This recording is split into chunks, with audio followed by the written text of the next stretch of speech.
Friends, एक बार फिर से आप सभी का आपके अपने YouTube चैनल पर स्वागत करता हूं। साथियों, मैं बात करता हूं कि आरएसएस वाले विद्यार्थियों की जैसे जैसे एग्ज़ाम नज़दीक आ रही है उनके दिमाग में लगातार प्रेशर आ रहा है और इस बार ऑनलाइन एडमिट कार्ड नहीं आने की वजह से भी काफ़ी सारे सवाल सबसे ज़्यादा जो बच्चों के हैं वो इसी चीज़ से जुड़े हुए हैं कि ऑनलाइन एडमिट कार्ड कब तक आएंगे। देखिए, ऑनलाइन एडमिट कार्ड का मैंने आपको पहले भी कहा था कि अगले 2-3 दिन में आने वाले हैं और आज भी मेरे पास यही अपडेशन है कि मेरे पास जो मेरी बात हुई बोर्ड ऑफिस वो कह रहे हैं कि 1 से 2 दिन में आपके एडमिट कार्ड अपडेट रहेंगे। तो मोस्ट प्रोबेबली मेरे हिसाब से कल इवनिंग तक ऑनलाइन आपके एडमिट कार्ड आ जाएंगे। इसके बाद बात जो निकल के आती है, 1-2 स्टूडेंटों के और सवाल थे। आज अपन जो भी सवाल स्टूडेंटों के आते हैं उन्हीं पर मैं आपको एग्जाम टाइम पे लंबा वीडियो ना हो, इसलिए आपकी जो क्वेरीज है उन क्वेरीज को शांत करने के लिए मैं आपको वीडियोस दे रहा हूं। तो 1-2 कुछ बच्चों का ये था कि सर ये प्रोजेक्ट फाइल क्या है। देखिए, ये प्रोजेक्ट फाइल आपका प्रैक्टिकल ही है। प्रैक्टिकल फाइल आप जो इसको अलग से ना समझें, जो आप प्रैक्टिकल फाइल बना रहे हैं वो आपकी बहुत आर सेम।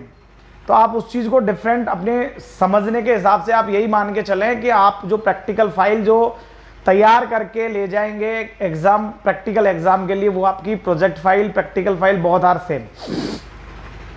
क्योंकि बोलने का अलग अलग आदमी का अलग अलग जरिया होता है। तो आप इसको यही समझें कि जो आपसे फाइल मांगी जाएगी उसे हो सकता है कोई स्टडी सेंटर पे उसे कोई प्रोजेक्ट फाइल बोल देता है, कोई प्रैक्टिकल फाइल, क्योंकि सब जगह का अपना अपना एक अलग स्टैंडर्ड होता है, अलग अलग हर इंसान का अपना बोलने का एक तरीका होता है। तो आपको मेरे कहने का मतलब, मैं आपको सिंपल भाषा में यही समझा रहा हूँ कि प्रोजेक्ट फाइल और प्रैक्टिकल फाइल बहुत आर सेम। तो आपको यही अपने दिमाग में इस चीज़ को लोड नहीं लेना है, सिंपल सी बात जो बिठानी है।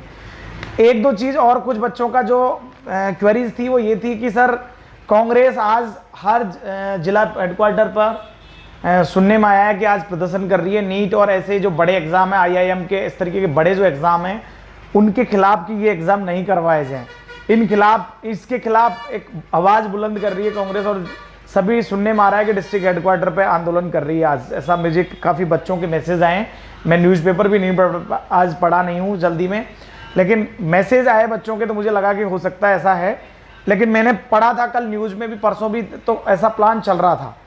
तो मेरा कहने का मतलब है कि ये 2 तरीके की रणनीति एक साथ कैसे, सरकार एक तरफ कांग्रेस की जहाँ पर सरकार है आप वहाँ पर एग्ज़ाम करा रहे हैं और दूसरा आप केंद्र सरकार से एग्जाम ना हो उसकी अपील कर रहे हैं। तो मतलब बड़ा एक हास्यास्पद स्थिति मुझे देख के सुनकर गवर्नमेंट की, लोगों की, इनकी मानसिकताएं देखकर बड़ा अजीब और अचंभा होता है कि आप एक तरफ खुद अपने स्टेट में बच्चों के एग्जाम करा रहे हैं, दूसरी तरफ आप ऐसे महत्वपूर्ण कोर्सेज की एग्जाम जो बहुत बड़े और इम्पोर्टेंट एग्जाम होती है उस एग्जाम को कैंसिल करा के आप वहाँ पर प्रमोटेड पास की अपील कर रहे हैं या उसको एक्सटेंड करने की बात कर रहे हैं। तो मेरे हिसाब से एक नाइंसाफी है या एक सरकार का दोहरी मानसिकता वाली स्थिति इसमें कहीं ना कहीं लगती है।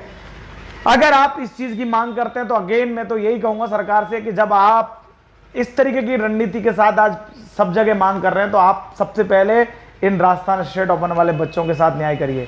मार्च का एग्ज़ाम आप आज करवा रहे हैं तो इन लोगों के साथ ही न्याय कर दें।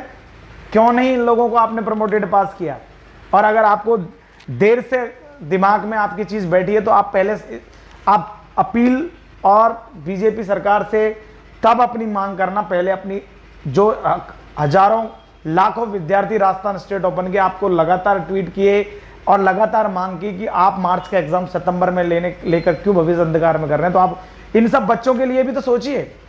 तो अगेन सरकार से हमारा तो यही है कि जब आप अगर मांग कर सकते हैं तो हम आपसे फिर मांग कर रहे हैं कि क्यों नहीं इन बच्चों को आप एग्जाम से 7 दिन पहले प्रमोटेड पास कर दें। क्यों इन बच्चों के एग्जाम करा रहे हैं? जब आप मांग कर सकते हैं तो सबसे पहले तो अपने घर में तो देखो, सबसे पहले अपने खुद के गरेबान में झांक के देखिए। मैं मुख्यमंत्री महोदय और चीफ में आपके एजुकेशन मिनिस्टर महोदय से आह्वान करता हूँ। बाकी साथियों, मुझे नहीं लगता अभी कुछ होने वाला है। बाकी सरकार की इनकी मानसिकताएं अजीब गरीब हैं, आप इन सब में ना उलझें। आप तो अपनी पढ़ाई पर फोकस करें, जो होगा आपके फ्यूचर के लिए। साथ ही मेरे 1-2 विद्यार्थियों का कुछ एक टाइम पर इनका कि सर हमें आगे एडमिशन मिलेगा कि नहीं मिला, ये भी एक सवाल था। तो मैं आपको फिर आश्वस्त करना चाहता हूँ कि आपको निश्चित रूप से आगे एडमिशन मिलेगा। इस चीज़ के लिए सरकार आपके एडमिशन के लिए कटिबद्ध है। हो सकता है कुछ कोर्सेज में ना मिले, पर जनरल कोर्सेज में आपको एडमिशन मिलेंगे। इस चीज़ के लिए सरकार सुनिश्चित करके आपके एडमिशन की डेट एक्सटेंड करेगी, इसलिए आप ज़्यादा होपलेस ना हो और अपनी पढ़ाई लिखाई पर फोकस करें। Thanks for watching and best of luck.